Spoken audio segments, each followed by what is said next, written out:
Hey everybody, today we're going to talk about some plans, types of plans that organizations use, good plans, bad plans.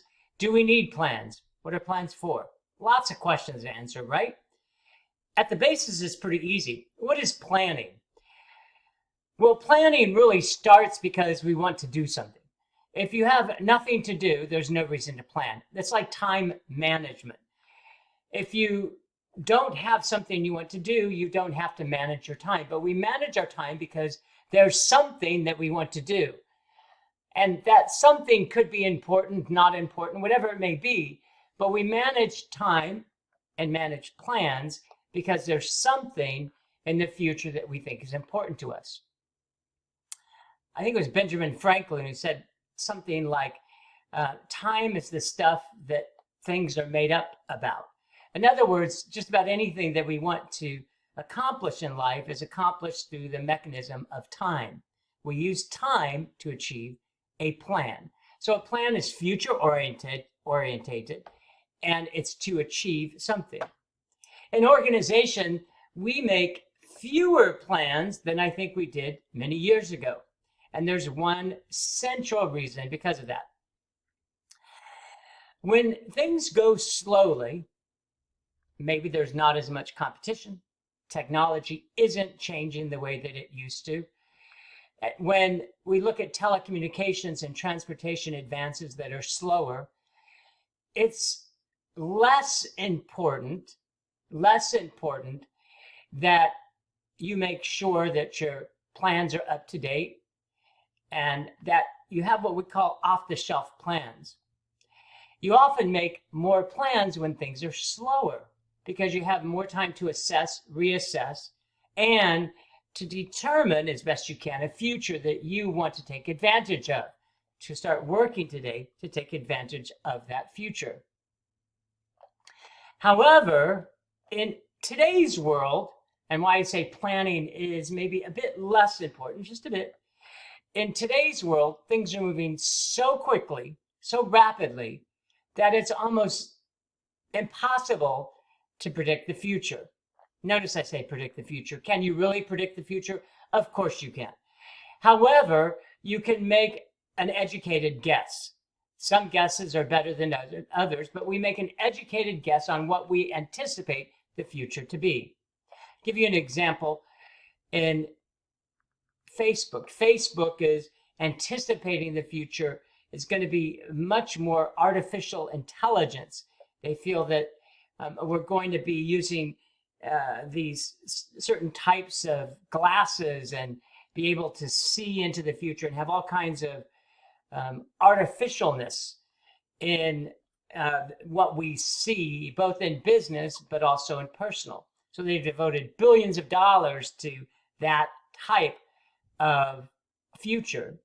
Will it come true? Who knows? If it does, they're certainly going to be ready for it. But their plan is to move much more towards that type of artificial intelligence in relation to how we view and utilize technology. That's their plan. Some people think it's a plan that doesn't have a foundation in reality. Either way, the reality, I use that word intentionally, what they're looking for in terms of reality and making their version of reality real is something that they think a market is going to be created in the future, and they certainly want to be at the forefront of that market. So that's a company making a plan with billions of dollars. But when you have technology, transportation, and then telecommunications, I call them the 3 T's. When you have those aspects moving in such a rapid manner, that this notion of having to create a plan becomes even less burdensome. Now, would I say that it's less important? I wouldn't say that, but I'm saying it's more difficult to create plans in the future. Using another example, strategic plans, which we see up here, and also long-range plans. We used to have short-range plans and long-range plans. And long-range plans were anywhere from 3 to 10 years. And a company would go into the strategic management process And just so we know what strategic management is, the strategic management process is finding out where you are, where you want to go, and that aspect in the middle of how to get there is called the strategic plan itself. But you certainly have to have an understanding of where your organization is, an understanding of where your organization wants to go, and that middle aspect, really, again, is the strategic plan.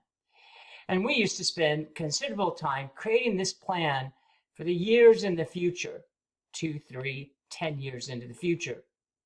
We thought that was a prudent action of our resources in an organization. But somewhere along the line, it became challenging, difficult, impossible to create these long-range plans because the market had moved so rapidly. And it's not just the 3 T's of which I talked about, and one of the outcomes of that is globalization, but what we thought would occur isn't occurring, and what we never thought would occur is occurring. And that wasn't taken into account into our long-range planning. More importantly, it's almost impossible to see that that would have occurred. And so we start to rethink, is strategic planning as important to our organization as short-term planning, as taking an assessment, here's the key, of taking an assessment of where your organization is, of having somewhat of an understanding on what your customers want now and in the future, and then providing that to them on a constant and continual basis. I think that is much more critical today than any of these long-range plans, because you could plan for something in the future, a future that is never going to be realized. So as we look for more short-term planning, which I just call planning because I'm not thinking that there is a short and a long-term planning. But when we look at planning, there's several aspects in an organization that arise that we would devote some time to. And we're going to talk about the mission and vision statements first. These are 2 components that we take into account in our planning process, and they're also outcomes of our planning process. Based on understanding what our organization is and where it should go, we're going to create a mission and vision statement.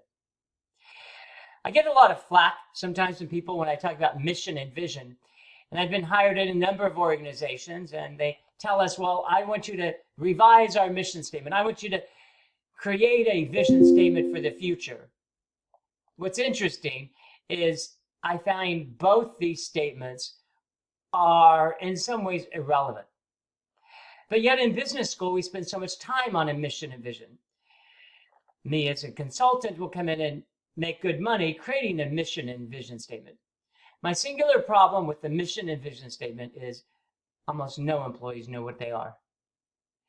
And I've got into organizations where you'll have 10, 50, 100, even 200 people. And I'll ask, by show of hands, who can recite the mission statement? And to a T, we're talking few, if any, can actually state the mission statement. Same with the vision statement. What's the vision statement for your organization? And if you can't remember your mission and vision statement, that means that your day-to-day actions aren't consistent with your mission and vision statement. That means the actions that you're taking as an employee, as a supervisor, as a manager, as a director, aren't consistent with what your organization believes is the mission of that organization and the vision of where they want to move that organization. If you cannot make those statements where they become part of the culture, where every action within that organization is consistent with those statements, then you've wasted time creating a mission and vision statement. So are they important? It depends on how they're utilized. They are not important if no one knows what they are. If no one knows that what they're doing today is going to help them fulfill their mission and vision statement. They could be important if they're weaved and interwoven into every aspect of the organization's operations. So when you do an evaluation, if you evaluate employees based on how they support the mission statement and how they're working to reach the vision statement, then that works good. If you're an applicant and you're assessing whether that person you believe is going to be a person that upholds and promotes the mission statement, or it's somebody over the longer term that is going to help you achieve that vision statement, then that's who you should hire. Same with promotions and disciplines. If those statements are such a component of the organization that nearly everything that's done in that organization is consistent with how they act in relation to supporting and advancing both the mission and vision, it's a good statement. However, management has gotten so involved, and consultants like me, so involved in the mission and vision statement that we convolute the statements. We make them so long that no one can remember them. And it has all of the right language in there, but it's language that either many people don't understand or it's convoluted. It has words that are popular today, like partner and ensure that people are collaborative. Good words, but is that the way we're going to talk with a mission statement? What is a mission statement? A mission statement really has just a very few components. What's your product? Who's your customer? And what's your competitive edge?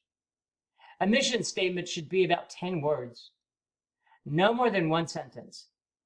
It should directly tell anybody who wants to work for your organization, who works for your organization, or who does business with your organizations, what your product is, who your customer is, and what do you do better than anybody else, your competitive advantage. The mission statement tells everybody what your organization is. The vision statement tells everybody what your organization hopes for. We know what you are, but what do you want to be? In 10 years, we want to create artificial intelligence related to. We want to create some kind of artificial reality. Notice how artificial is many of the things that we see today. So your Googles and Facebooks really want this kind of artificial reality aspect. They think it's going to be a real winner for them. So their vision statement, it would be to create an organization that makes artificial reality the key product of our business. It's a great vision statement. Everybody who comes in knows that that's where you're moving, that that's the intent of your organization. So mission and vision statements can be quite positive to an organization if they are interwoven into every aspect of the organization, and employees and applicants, but employees are judged based on how they support and advance the mission and vision. Too few organizations actually do that. If I had to make a guess, I would say less than 5% of all organizations utilize their mission and vision statements effectively. When I do consulting, one of the first questions I ask is, what are you going to use the mission statement for? You often hear, well, it's, so that people know what we're about. Okay, how are you going to promote it? What do you mean? Well, we'll put it on a sign when you walk into the organization. And the next statement I make is, you don't really want to create a mission statement. That isn't the core fabric of your organization. Same with the vision statement. Value statements are very interesting as well. I look at them very similar to ethics. It's nice to have them. And most people uphold the values and ethics of an organization until they find it beneficial not to. There's a great book, and it talks about stresses and pleasures. And it says, in essence, to summarize, that it's easy to do what's right when it doesn't cause you any pleasure. And pleasure is an economic term, and pleasure means money, time, friendships. When things cost you something, it's harder to do the right thing. And it's the same with values. I value friends until you can get more without friends. I value money, except when you don't have as much and you want to get more, then you value that more than most other things. But as an organization, we tend to promote values and we tend to promote ethics. Why? One simple reason. We, as owners or managers, want to control the behavior of our employees. That's why we care about values and ethics. We want them to tell the truth to us when we ask a question. We want them to treat customers well because customers make us money. We don't want them to steal corporate funds. We want to treat other people well because if you don't, you get sued and the organization has to spend a lot of money. So values like ethics are really created because we in management want to control the behavior and the actions of people who work there. You may see that of the first making plans or marketing plans, our strategic plans that we've talked about so far, you may find it interesting that we've spent so much time talking about how a mission and a vision and a values statements aren't as valued as maybe they should or could be. I think that's true. Could they be made better? Sure. A couple ways they are made better is short. They have to be short. As I mentioned, one sentence. Short and to the point where they're memorable. Regarding the value statement has to be clear and convincing beliefs that the organization will follow no matter what level of the organization you are. That means that if you talk about creating an atmosphere of respect and tolerance and acceptance and openness, that you must do that with the way you pay people, the way you promote people, the way you treat people, not just people below management, but people above management. It's a great saying that says, do as I do, not as I say, or do as I say, not as I do. And that's what we see too often in organizations, that the people who create these statements want others to follow it, but they themselves don't follow it as well. Strategic planning is good. Strategy is a set of actions. That's all we need. You could just call it planning, but let's face it, to call it strategic planning sounds better, right? Sounds like we're smarter. But it's really just a set of actions to achieve a goal. That's all strategic planning is. How often is it done? It's iterative, it's repetitive, it's every year. Your plan has to be updated, if not more frequently. And everybody should have a part to play in the strategic direction of which planning will help you achieve it of your organization. What we see about tactical and operational are just derivatives of strategic planning. But when you look at the planning process, we're really looking at a very short term. 5 years is long, but very short term. And it's a set of actions that need to be taken to achieve your overall objective. Kanicki and Sorgen did a good job on this chart. It gives us a lot to talk about. And in education, we may not agree with everything that we see, but it should give us something to talk about. As I mentioned, I'm not a fan of the mission and vision, except if you use them in this way. I'm not a fan of strategic planning or planning in general, except if you use them in this way. If they're shorter to the point, the actions are easily obtainable within the short term, and then you have some idea of where you want to go, but you're not tied to where you want to go. You take into account the environments and the environmental changes that make themselves apparent. So this slide gives us some ability to talk about what should be the actions that we take into account in the future. That, everybody, hope you enjoyed the discussion. It's always a pleasure. I look forward to our continued discussions.